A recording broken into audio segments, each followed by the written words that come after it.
기도하심으로 3일 밤 예배를 함께 시작하겠습니다. 하나님, 감사합니다. 쌀쌀한 바람이 부는 3일 저녁, 또 하나님의 전을 사모하여서 주님 만나기를 소망하며 사랑하는 주의 백성들이 함께합니다.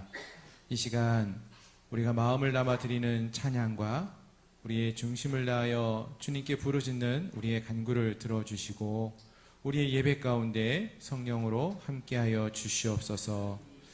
우리의 예배가 살아계신 하나님을 만나는 귀하고 복된 시간이 되기를 소망합니다. 예수 그리스도의 이름으로 간절히 기도드립니다. 아멘. 할렐루야. 오늘 함께 하신 여러분들을 주님의 이름으로 축복합니다. 오늘 우리가 함께 주님 앞에 우리의 마음을 조용히 잠잠히 내려놓고 우리의 마음속에 있는 모든 근심도 주님 앞에 내려놓고 또 우리의 들뜬 마음도 주님 앞에 내려놓고 주님을 바라보며 조용히 또 찬양하며 나아가기를 소망합니다. 너 예수께 조용히 나가.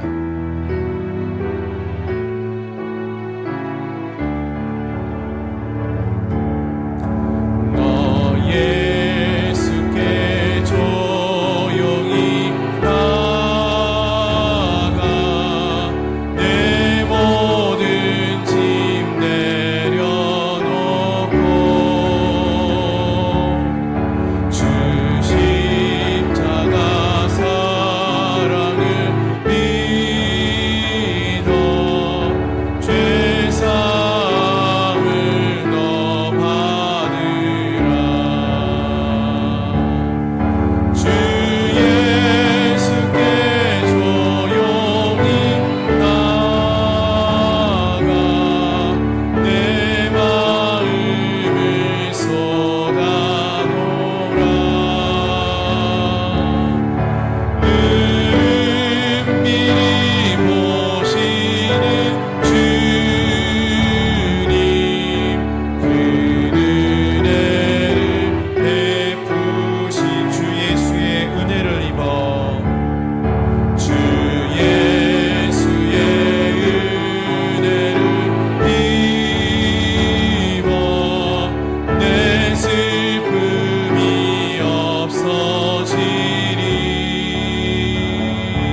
세상의 모든 죄를 이 세상의 모든 죄를 밝히시는 주의 보혈 성자 예수 그 귀한 피 찬송하고 찬송하세 주님 앞을 멀리 떠나 길을 잃고 헤맬 때에 나의 뒤를 따라오사 친히 구원하셨도다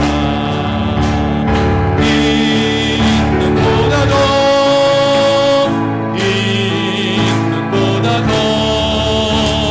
주의 흘리신 보혈로 이게 씻어 주 아버지를 멀리 떠나 바른 길을 저버리고 여러가지 죄악으로 주옥같이 되었으니 물같은 것 가지고는 씻을 수가 주 없네 주여 귀한 보배 피로 날 정결케 하옵소서 있는보다도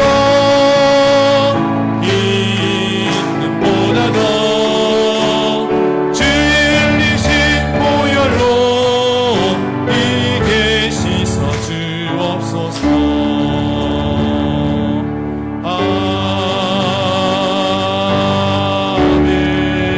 아멘 아멘.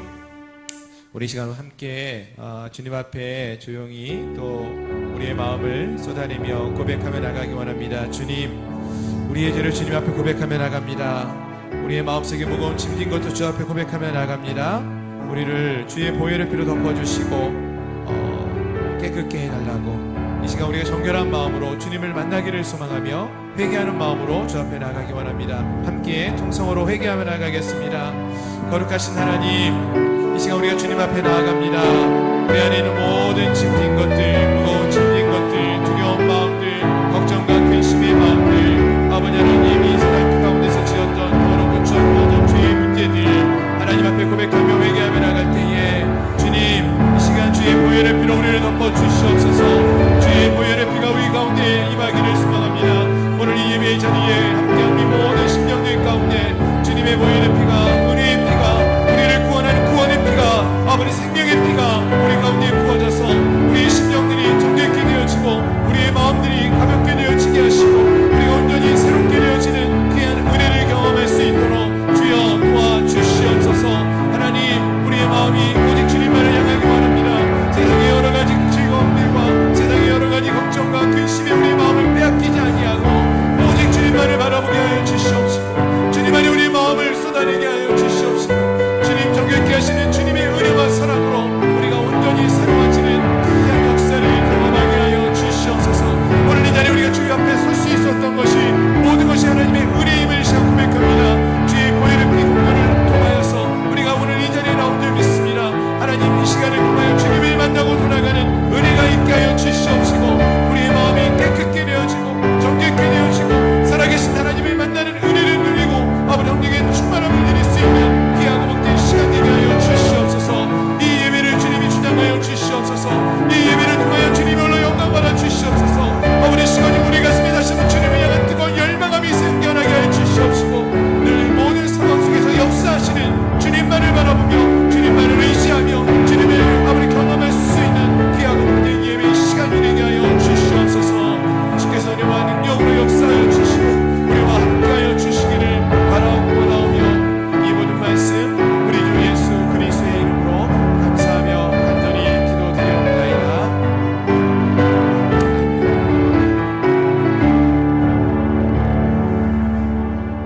아멘.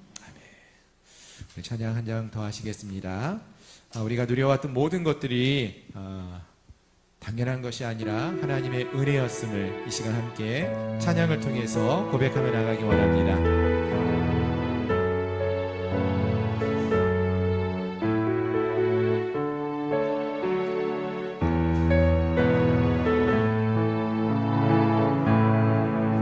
내가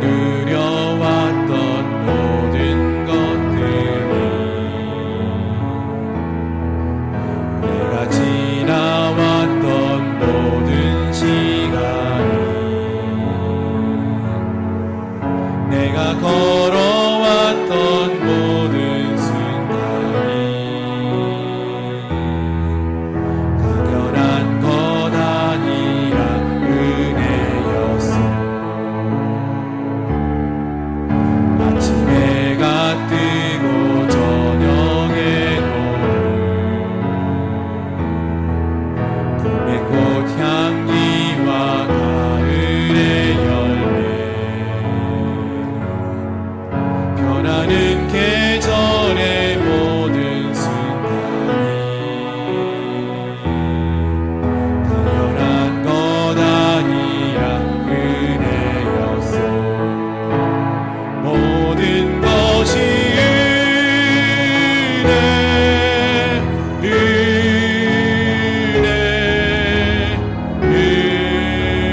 은혜, 한없는 은혜. 내 삶에 당연한 것 하나도 없었던 것을 모든 것이 은혜였어. 내가 이 땅에 태어나 사는 것 어린아이의 시절과 지금까지 숨을 쉬며 살며 꿈을 꾸는 삶 당연한 것 아니라 은혜였어. 아멘. 내가 하나님의 자녀로 살며 오늘 찬양하고 예배하는 삶 복음을 전할 수 있는 주님이 당연한 것 아니라 은혜였어. 모든 것이 은혜, 은혜, 은혜, 한없는 은혜. 내 삶에 당연한 것 하나도 없었던 것을 모든 것이 은혜였어. 모든 것이 은혜,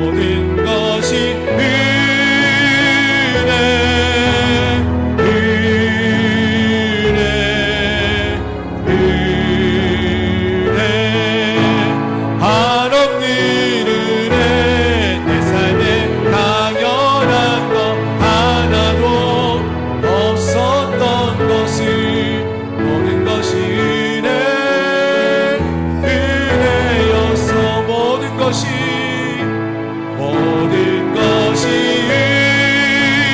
은혜,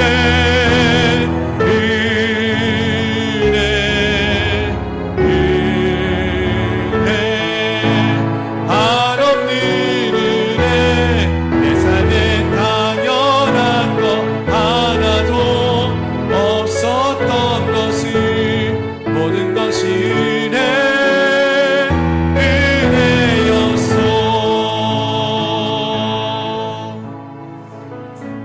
아멘. 우리 이 시간 함께 통성으로 다시 한번 기도하기 원합니다. 우리의 지난 삶을 한번 돌이켜보면서 어느 것 하나 우리 하나님의 은혜가 없었던 것을, 은혜가 아니었던 것이 없었음을 이 시간 고백하며 나가기 원합니다. 내 힘으로 내 능력으로 살아온 줄 알았는데 그 모든 것들이 하나님의 은혜였음을 이 시간 고백하기 원합니다. 때로는 너무나 힘들고 너무나 지쳐서 너무나 힘들어서 하나님을 원망했었는데 그 모든 것들이 우리를 선한 길로 이끄시는 하나님의 은혜였음을 이 시간 고백하며 나가기 원합니다. 이 시간 우리의 찬양의 고백과 같이 모든 것이 하나님의 은혜였고 내 삶에 당연한 것이 하나도 없었음을 이 시간 고백하며 하나님 앞에 간절히 감사를 고백하며 나가기 원합니다. 기도하겠습니다. 주님, 그렇습니다. 주님, 우리의 인생 속에서 당연한 것이 하나 없이 모든 것이 하나님의 은혜였음을 이 시간 고백합니다. 우리가 살아갔을 때에 내 힘과 내 능력으로, 내 지혜와 내 힘으로, 내가 가진 아버지 모든 재능으로 이 땅을 살아오는 줄 알았는데 돌이켜보니 아버지 하나님, 매 순간순간마다 때마다 하나님의 은혜 없이 살아왔던 순간이 없었습니다. 우리가 넘어졌을 때로, 우리가 쓰러졌을 때로 주님의 은혜로 우리가 일어섰고, 오늘 이 자리에 나온 것도 하나님의 은혜로 오늘 우리가 이 자리에 선 줄로 믿습니다. 하나님, 우리가 이렇게 살아 숨쉬는 것도 아버지 하나님의 은혜임을 고백합니다. 하나님, 우리가 아무리 죽을 수밖에 없는 영혼이 없는데 우리를 십자가에 보이는 피로 살리신 주님의 은혜를 기억합니다. 하나님, 아버지 날마다의 삶 속에서 너무나 당연하게 여겼던 많은 것들이 아버지 하나님 모든 것이 하나님의 은혜였음을 깨닫게 하시니 감사합니다. 하나님, 이 시간 우리의 찬양의 이 고백이 우리의 삶의 고백으로 나타나게 하여 주시옵시고, 하나님, 우리가 누려왔던 모든 것들에 대하여 주님께 감사를 고백하며 나갈 수 있는 저희들 모두가 되게 하여 주시옵소서. 우리가 이 땅에 태어난 것도, 우리가 지금까지 어린 시절부터 지금까지 자라난 것도, 하나님 우리에게 아름다운 가정을 허락하신 것도, 아버지 우리에게 이렇게 아름다운 교회를 허락하신 것도, 하나님을 잡고 구하며 예비할 수 있게 허락하신 것도, 모든 것이 하나님의 은혜였습니다. 2025년 이 안에는 살아올 수 있었던 것도 하나님의 은혜였음을 이 시간 고백합니다.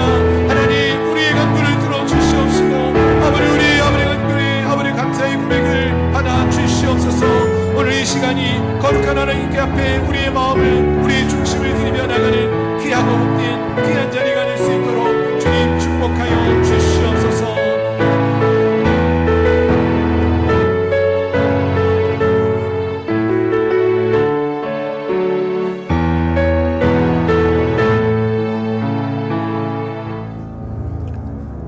영광 받으시기에 합당하신 우리 하나님, 약하고 부족한 저희들이 오늘도 주님의 부르심 받아 거룩한 성전에 나와 하나님을 예배합니다.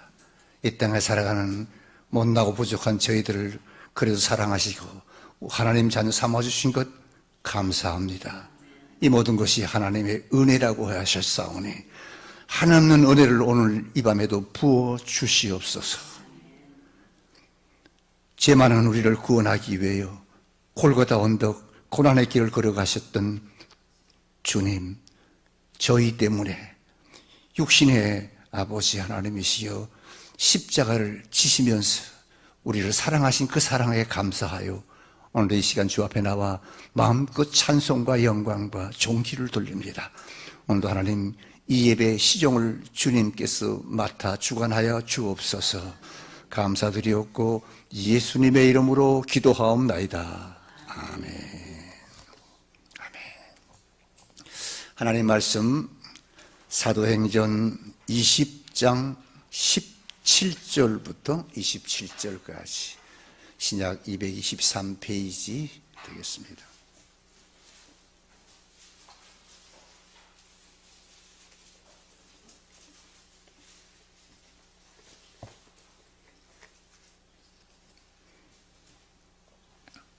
(17절입니다)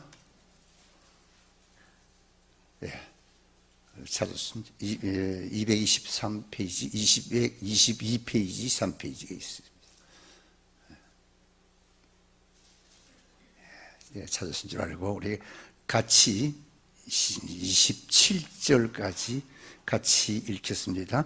바울이 밀레도에서 사람을 에베소로 보내어 교회 장로들을 청하니 오매 그들에게 말하되 아시아에 들어온 첫날부터 지금까지 내가 항상 여러분 가운데서 어떻게 행하였는지를 여러분도 아는 바니 곧 모든 겸손과 눈물이며 유대인의 관계로 말미암아 당한 시험을 참고 주를 섬긴 것과 유익한 것은 무엇이든지 공중 앞에서나 각 집에서나 거리낌이 없이 여러분에게 전하여 가르치고 유대인과 헬라인들에게 하나님께 대한 회개와 우리 주 예수 그리스도께 대한 믿음을 증언한 것이라. 보라, 이제 나는 성령에 매여 예루살렘으로 가는데 거기서 무슨 일을 당할는지 알지 못하노라. 오직 성령이 각 성에서 내게 증언하여 결박과 환난이 나를 기다린다 하시나 내가 달려갈 길과 주 예수께 받은 사명 곧 하나님의 은혜의 복음을 전하는 일을 마치려 하면은 나의 생명조차 조금도 귀한 것으로 여기지 아니하노라. 보라, 내가 여러분 중에 왕래하며 하나님의 나라를 전파하였으나 이제는 여러분이 다 내 얼굴을 다시 보지 못할 줄 아노라. 그러므로 오늘 여러분에게 증언하거니와 모든 사람의 피에 대하여 내가 깨끗하니 이는 내가 끓이지 않고 하나님의 뜻을 다 여러분에게 전하였음이니라. 아멘. 다시 한번 기도합니다. 거룩하신 하나님, 오늘도 하나님의 말씀을 우리가 아버지 받고자 합니다. 하나님의 말씀이 잘 막힌 못처럼 우리의 가슴에, 우리의 심장에 박혀서 그 말씀대로 순종해 하나님의 자녀로 부끄럽지 않는 하나님 거룩한 백성이 되게 해 주옵소서. 부족한 종 십자가 뒤로 숨기시고 하나님 영광만 드러내게 하옵소서.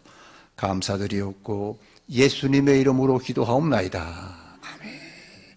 하나님의 축복이 함께하기를 축원합니다.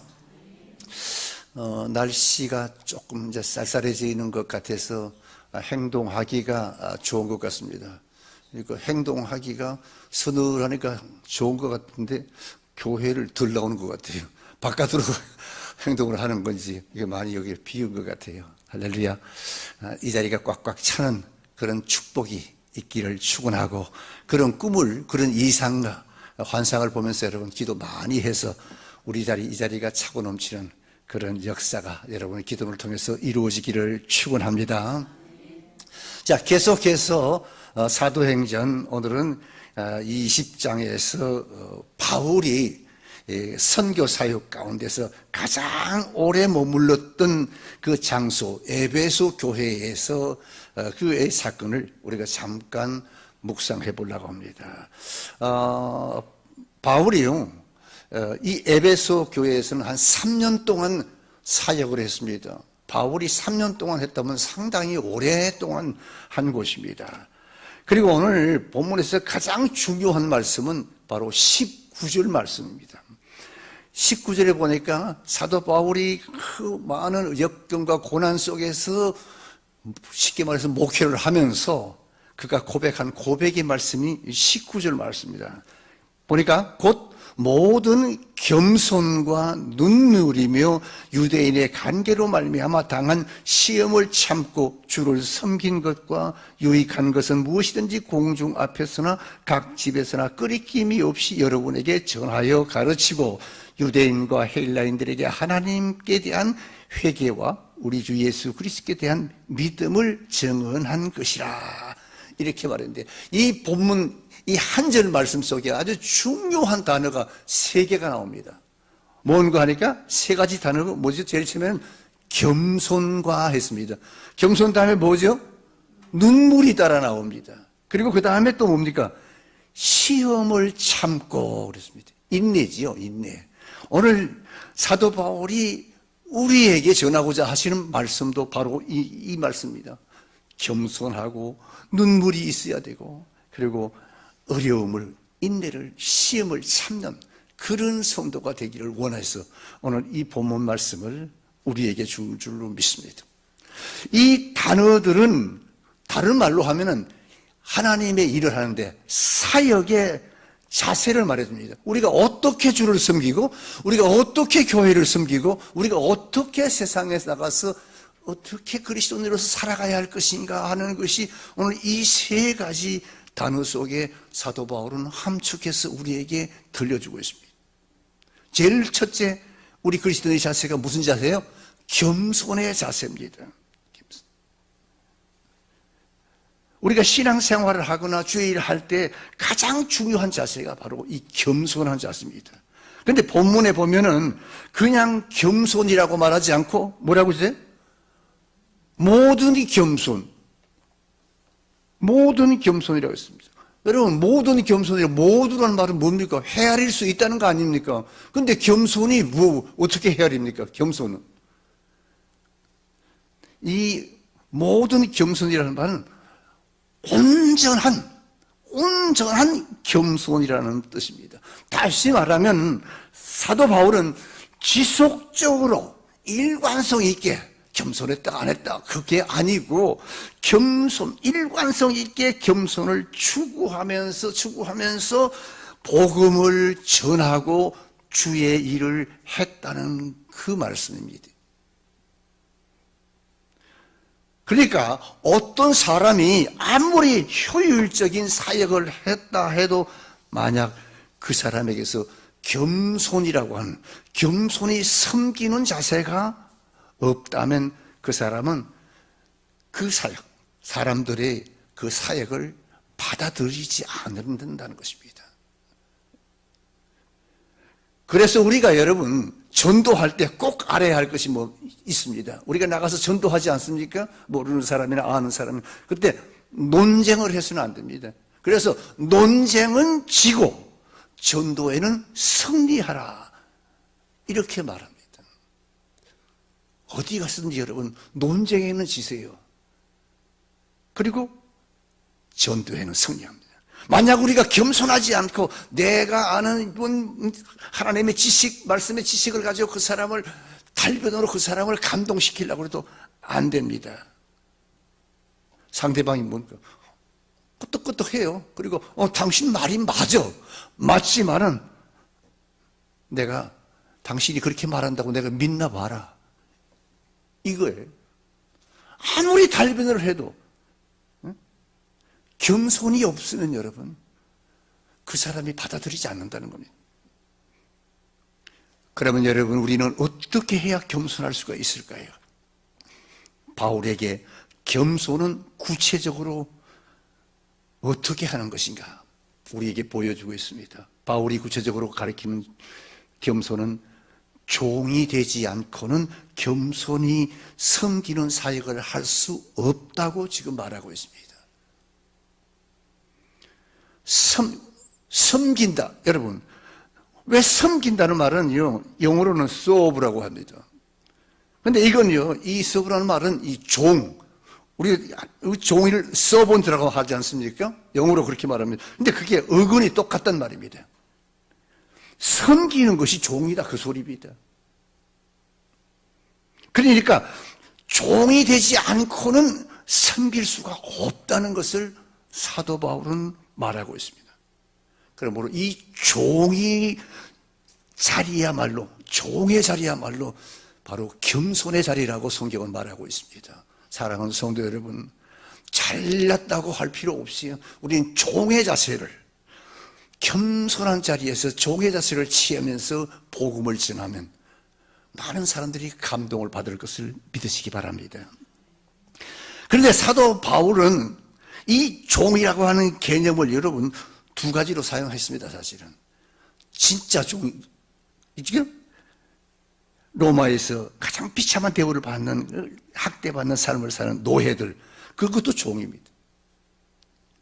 근데 바울은 복음 전할 때 그리스도께서 이 노예된 자리에서 종이 되라 그랬거든요.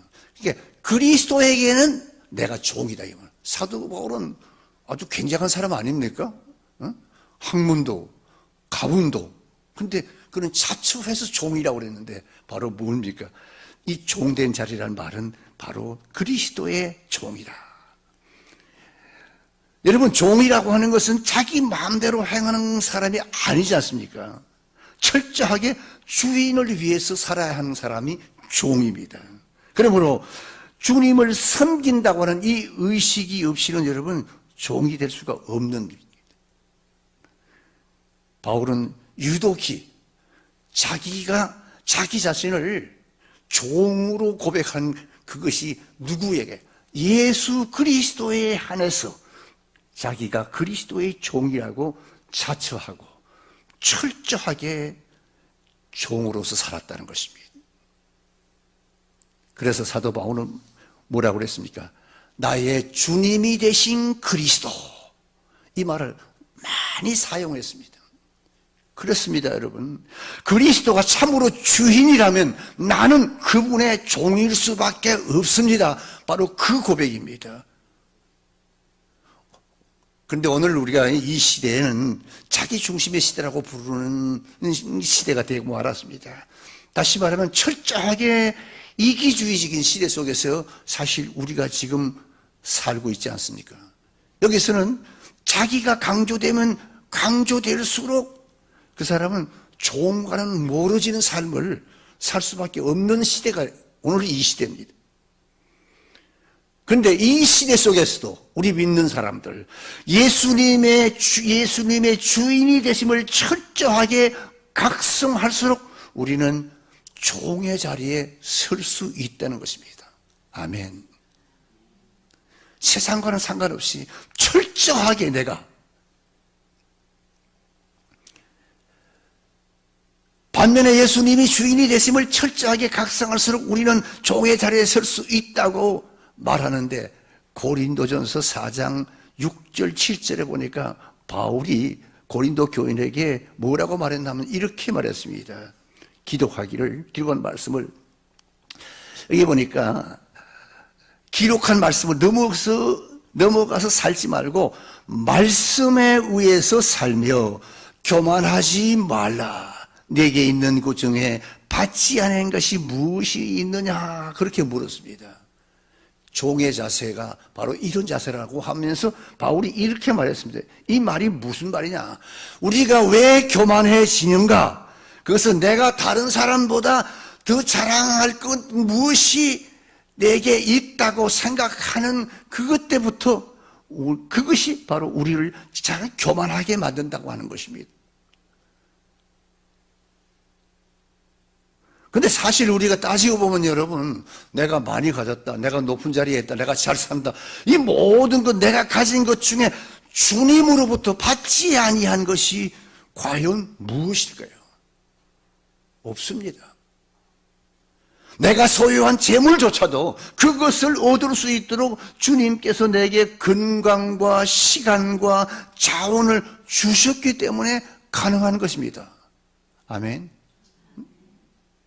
모든 것이 다 주님 것이란 말입니다.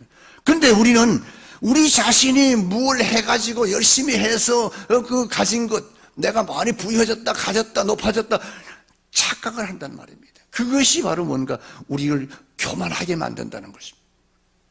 그래서 바울은 자기 자신의 삶을 뭐에 뱉나? 주님을 섬기는 삶이라고 그렇게 그는 고백합니다. 그렇게 묘사했습니다. 즉 바울은 먼저 예수가 주인이라는 사실을 발견했고, 또 그 주님을 섬기는 삶이 자기가 서야 할 자리, 삶의 자리라는 것을 깨달았던 사람이었습니다. 바울이 끝까지 겸손의 자리에서 사역을 할 수 있었던 것은 모든 것이 주께로부터 왔음을 철저하게 각성하고 있었기 때문에 그렇습니다. 아까 우리도 은혜라는 찬송도 불렀습니다. 다 여러분 주님이 주셨는데 뭘 우리가 자랑할 수 있습니까? 주님이 주신 것 가지고 주님의 영광을 위해서 주님이 원하시는 사역에 몸을 바쳐 일하고 있는데, 주님이 줘서 그것 가지고 내가 일하고 있고 선교하고 거제하고 헌신하는데 내가 뭐 자랑할 게 뭐 있냐? 사도 바울은 그것을 우리에게 말하고 있습니다. 그래서 33절에 보면 이런 말을 합니다. 내가 아무의 은이나 금이나 의복을 탐하지 아니하였고, 즉 바울은 탐심을 극복할 수 있었던 것은 그가 철저하게 주님만 바라보고 살아왔기 때문이라고 고백하는 것입니다. 여러분, 바울은 모든 것이 주께로부터 왔다는 것을 알았기 때문에, 그래서 주의 일을 하면서도 대가를 바라지 않고 다만 주님만 바라보고 주의 사역을 계속할 수 있었던 것을 믿으시기 바랍니다. 이 말은 다른 말로 하면 철저한 종의 정신, 어느 정도까지 이 종의 정신이 사도 바울을 지배하고 있는가? 사도행전 20장 24절에 보니까 내가 달려갈 길과 주 예수께 받은 사명 곧 하나님의 은혜의 복음을 증언하는 일을 마치려 하면 나의 생명조차 조금도 귀한 것으로 여기지 아니하노라. 즉 다시 말하면 그는 자기 생명조차도 버릴 수 있다고 말입니다. 주님이 주신 것이라면 내가 주님을 위해서 내 생명도 버릴 수 있다. 왜? 주님으로부터 받은 생명이기 때문에 자기의 생명조차도 아까운 것으로 여기지 아니하고 주의 복음을 위해서 살았던 이 사도 바울의 모습이 바로 종된 정신, 종의 자세라고 오늘 나와 여러분의 자세가 되기를 축원합니다. 그리고 여러분, 이 자세가 바울로 하여금 그의 사역하는데 겸손하게 감당할 수 있도록 했다는 것입니다. 그래서 모든 겸손과 그렇게 말한 것입니다. 여러분, 우리 그리스도인들은 그래서 겸손히 신앙생활하는 우리 여러분들은 겸손히 몸에 익어야 합니다. 아멘 안 해주는데. 자, 옆 사람과 인사합시다. 자, 겸손히 몸에 익읍시다. 예.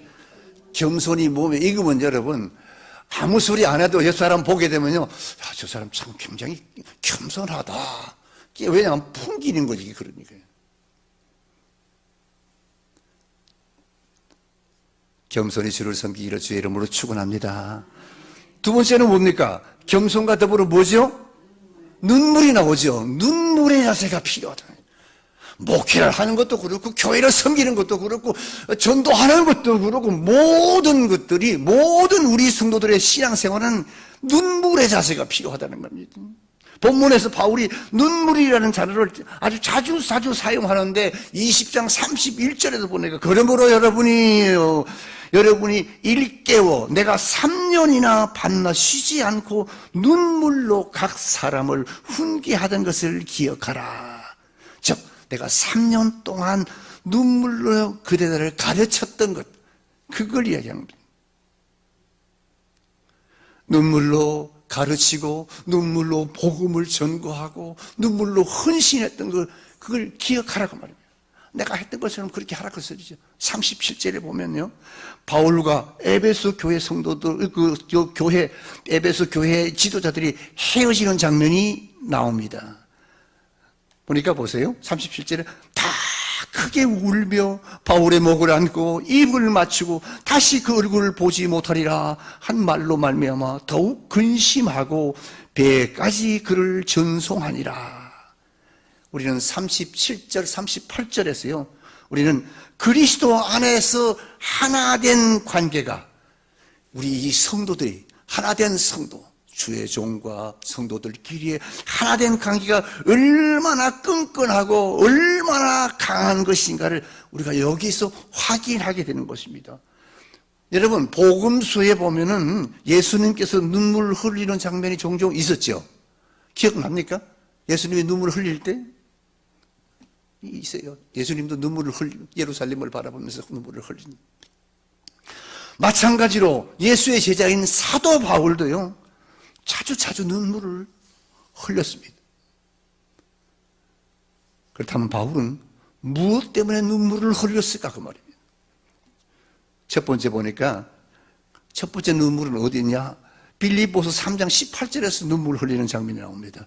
십자가의 복음을 거역하고 있었던 그 시대의 종교인들을 향해서 바울은 눈물을 흘리고 있었습니다. 아멘. 누구예요? 종교인들.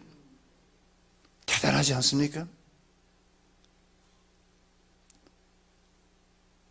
복음을 거역하는 종교인들. 두 번째는 로마서 9장 1절에 보니까 바울은 구원받지 못하고 살고 있는 자기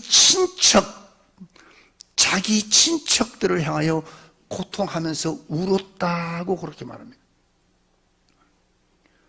사랑하는 이들의 구원을 위해서라면 자신이 저주를 받아서 그리스도에게서 끊어지는 한이 있더라도 그들이 구원받기를 원한다고 말했습니다. 참 대단하지 않습니까? 자기가 구원받지 못하더라도 내 형제, 내 자매, 내 친척들 구원받기를 원한다고.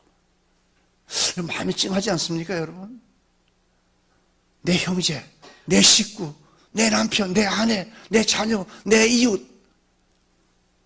사도 바울은 내가 차라리 구원 못 받더라도 그 사람이 구원받았으면 좋겠다는 그런 안타까운 거예요. 그렇습니다, 여러분. 오늘 우리는요, 우리 주변에 예수 없이 살고 있는 수많은 사람들을 향해서 얼마나 진지하게 눈물을 흘리고 있는가 한번 돌이켜 보시기 바랍니다.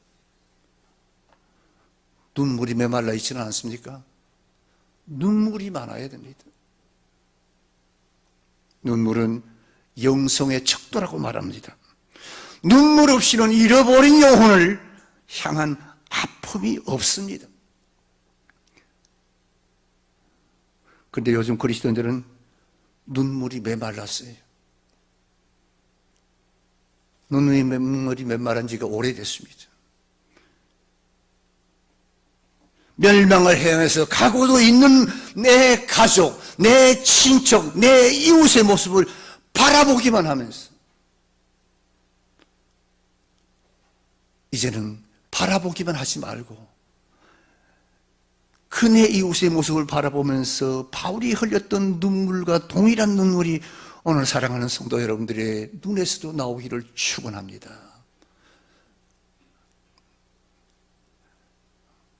아멘이 영 안 나오네.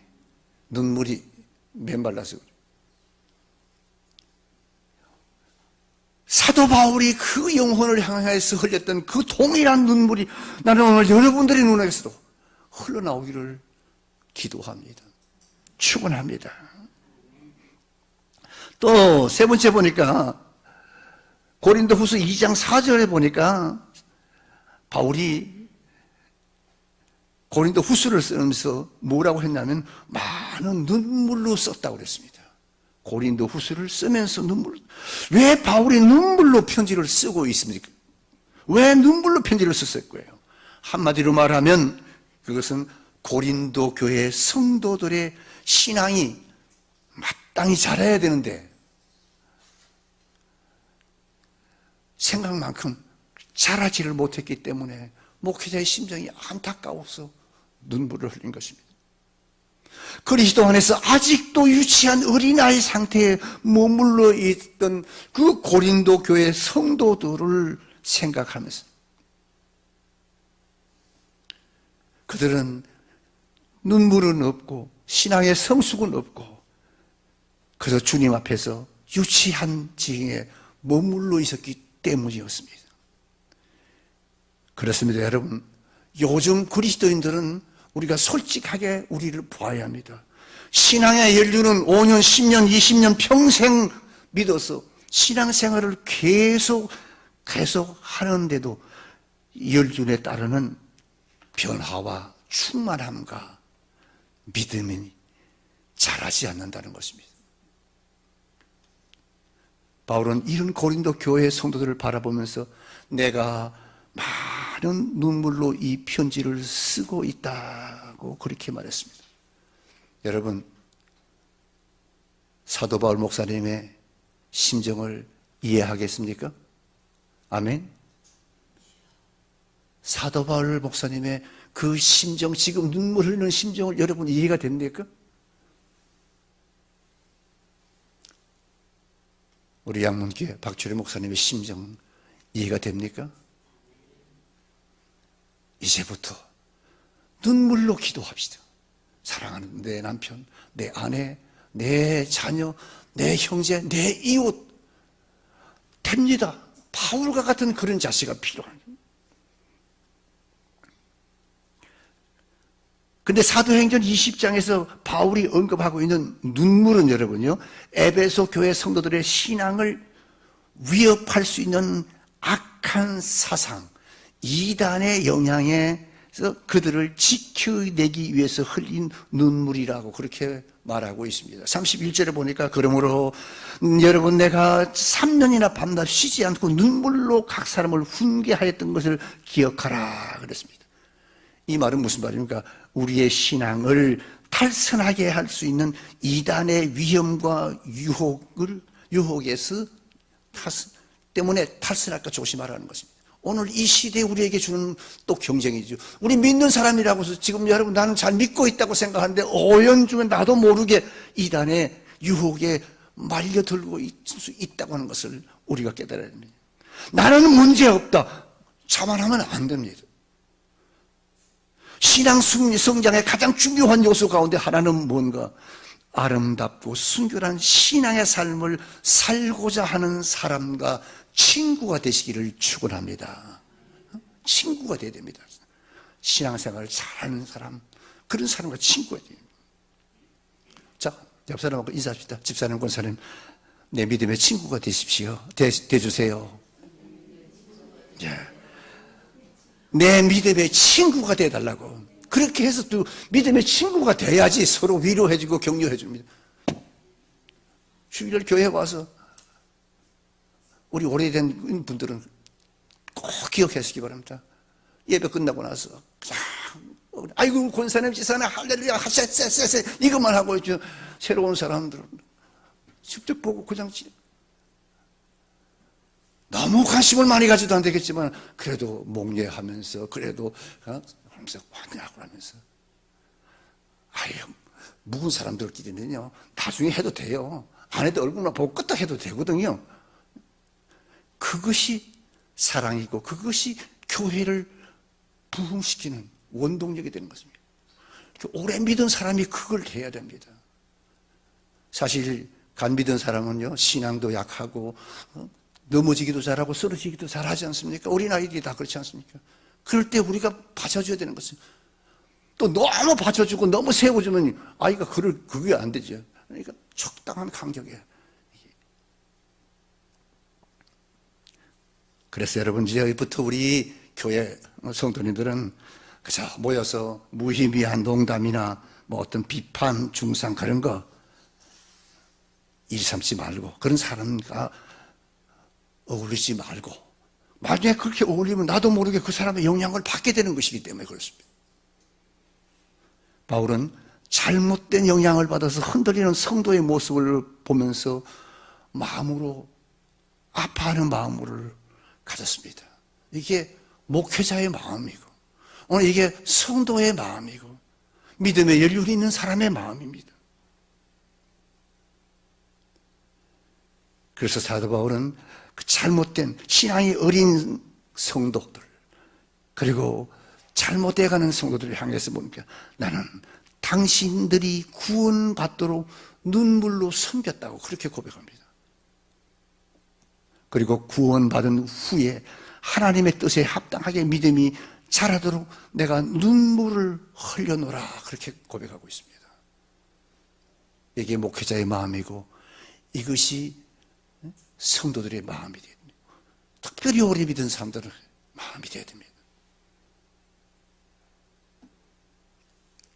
그렇다면 여러분 우리는 우리가 전도한 사람의 신앙이 잘 자라도록 얼마나 눈물로 그들을 섬기고 있는가 한번 돌이켜보시기 바랍니다. 그리고 내가 좀 더 열심히 신앙 그를 돌보아야 되겠구나. 그렇게 결심하고 다짐해서 한 영혼을 성숙시키는 거룩한 그리스도의 얘기를 주의 이름으로 축원합니다. 세 번째는 시험을 인내하는 자세라고 했습니다. 19절 보니까 곧 모든 무엇과 겸손과 그 다음에 또 눈물이며 그 다음에 또 유대인의 간계로 말미암아 당한 시험을 뭐하고 참고 주를 섬긴 것과 참고 인내 시험을 인내하는 자세가 필요하다는 것입니다. 바울이 전도 사역을 시작했을 때 그 전도를 가로막고 방해하는 자들이 있었습니다. 그런데 이게 뜻밖에도 누구였습니까? 자기 동족이었습니다. 유대인들이었어요. 말리지는 못할 게죠.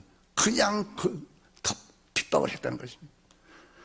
나와 아무런 관계가 없는 사람이 나를 핍박하면 그래도 좀 어느 정도 견딜 수는 있는데 내 동족, 내 형제, 내 이웃이 나를 이해할 사람이고 누구보다 나를 격려해야 할 사람이 내 신앙을 비판하고 이러니 저러니 조롱하고 했을 때 그때의 고통은 여러분 그 당하는 사람밖에 모른다는 것입니다.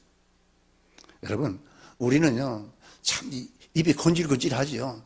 저 사람은 저렇게 하면 안 되는데 저렇게 가는 게 아니고 저럴 때는 가만히 있어야 되는데 입이 건질건질하죠. 그런데 절대로 남의 신앙을 이렇다 저렇다 그렇게 비판하고 말할 필요가 없습니다. 그저 기도해주고 혹시 같이 하자 이게 중요한. 지금 사도 바울은 그런 지금 어려움을 겪고 있는 것입니다. 바울이 동족으로부터서 지금 큰 핍박을 받고 있습니다. 어느 정도 핍박을 받은 줄 아십니까? 고린도후서 11장 24절 우리가 잘 알지 않습니까? 유대인의 40의 하나 가만매를 몇 번 맞고 5번이나 맞았습니다. 한 번도 아니고 2번도 아니고 5번이나 맞았어요. 40의 하나 가만매. 뭐 40은 다 때리지 뭘 하나 남겨놓고 또. 그게 옛날에 그렇게 됐죠. 누구에게 맞았는가가 중요합니다. 자기 동족에게 맞았다는 것입니다.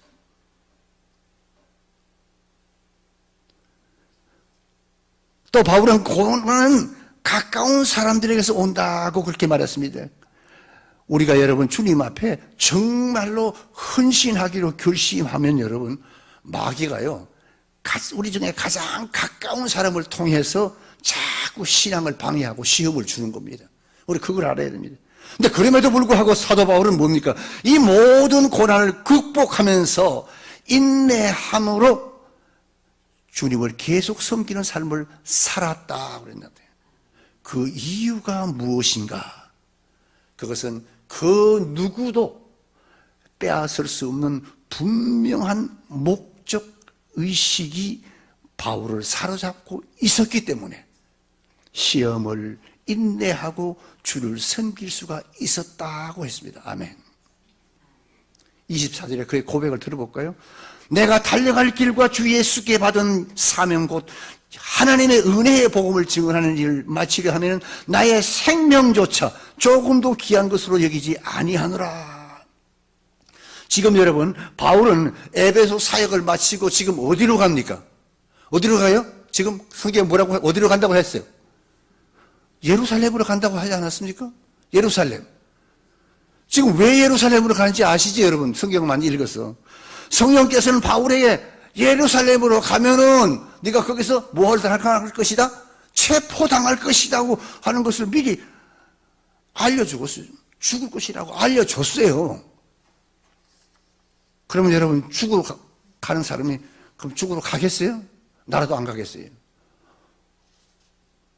하나님의 영이 말해줬어요. 너 예루살렘 가면 넌 죽으러 가는 것이다 라고 했는데 사도 바울은 뭐 어쨌습니까?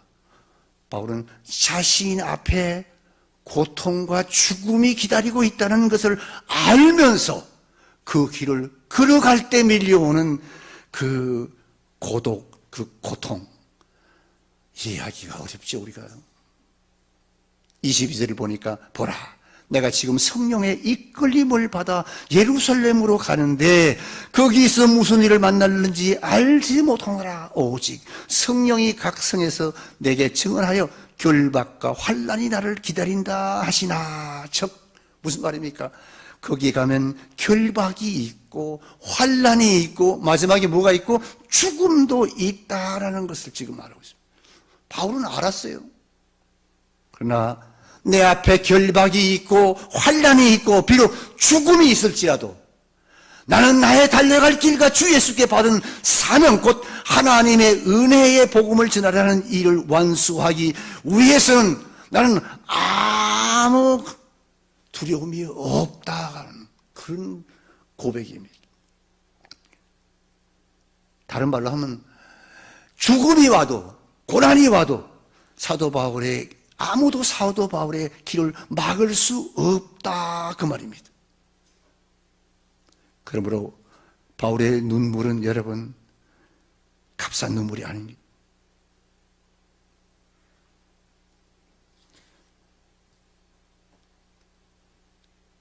사도 바울의 이 눈물은요 주님께서 자기에게 주신 사명을 위해서 자신의 삶을 드리고자 하는 확고한 의지와 순수한 눈물이었던 것입니다. 그는 주님이 허락하신 목적을 수행하기 위해서 어떤 고난, 어떤 상처도, 어떤 오해도, 어떤 배신도, 어떤 모멸도, 어떤 상처도 이겨내고자 하는 결의가 있었던 사람이 사도 바울이었습니다. 그가 그의 고백입니다. 이것이 주님을 참으로 섬기는 사람의 놀라운 자세요, 모습이요, 나와 여러분의 모습이 되기를, 자세가 되기를 축원합니다. 여러분 삶 속에서 주님께서 허락하신 여러 몫의 십자가를 지고 주님을 따라갈 수가 있습니까? 있기 바랍니다.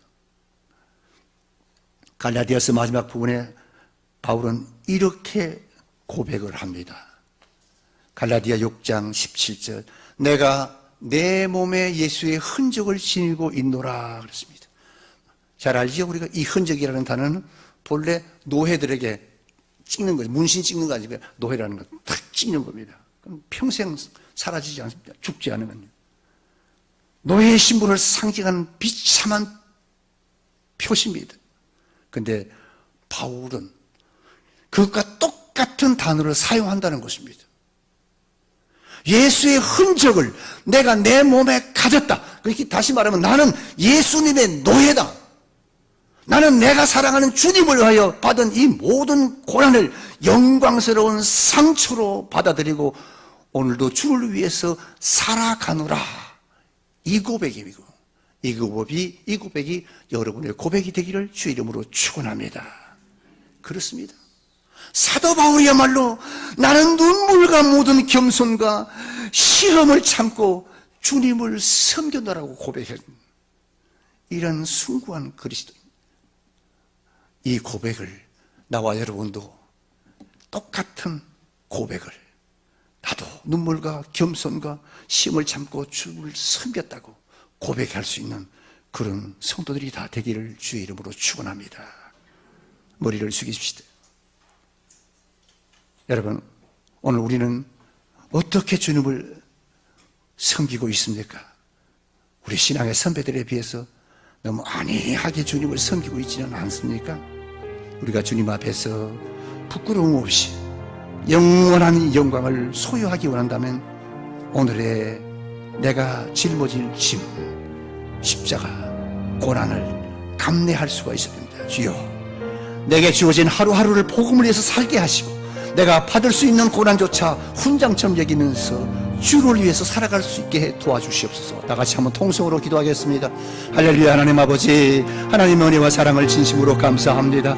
오늘도 하나님께서 사도 바울을 통해서 하나님 아버지여, 이 인생의 아버지 하나님의 가장 중요한 것, 내가 주님을 아버지 나의 주로 섬기며 주의 명령 따라서 주의 뒤를 따르며 주께서 명령하신 그 명령, 그 길을, 지금 십자가의 길을 걸어가며 하나님 아버지 주께서 명령하신 그 명령대로 영혼 구원에 아버지 하나님의 내 생명을 바치고 노예처럼 종처럼 아버지 하나님의 주의 말씀에 순종함으로 하나님의 거룩한 뜻을 펼치는 하나님의 신실한 일꾼들이 되게 하시고 이로 말미암아 하나님의 아버지 나를 통해서 많은 영혼들이 아버지 구원받고 하나님의 자녀가 되는 놀라운 축복이 오늘 우리를 통해서 있게 하여 주옵소서. 감사합니다. 하나님, 오늘도 말씀을 통해서 우리에게 깨달음을 주신 것 감사합니다.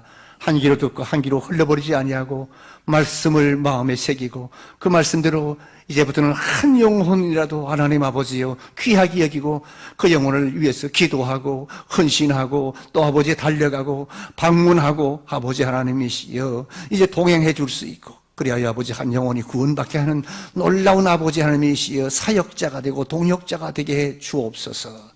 예수님의 이름으로 기도하옵나이다. 아멘. 광고는 주보를 참조하시기 바랍니다. 기도하겠습니다. 지금은 우리 구주 예수 그리스도의 은혜와 하나님 아버지의 무한하신 사랑하심과 성령님의 감동 내재 충만 위로 역사 교통하신 사랑하는 양님께 모든 성도들 머리 위에 가정 위에 직장 위에 사업소 위에 나라와 민족 위에 이제로부터 영원무궁토록 함께 있을지어다. 아멘.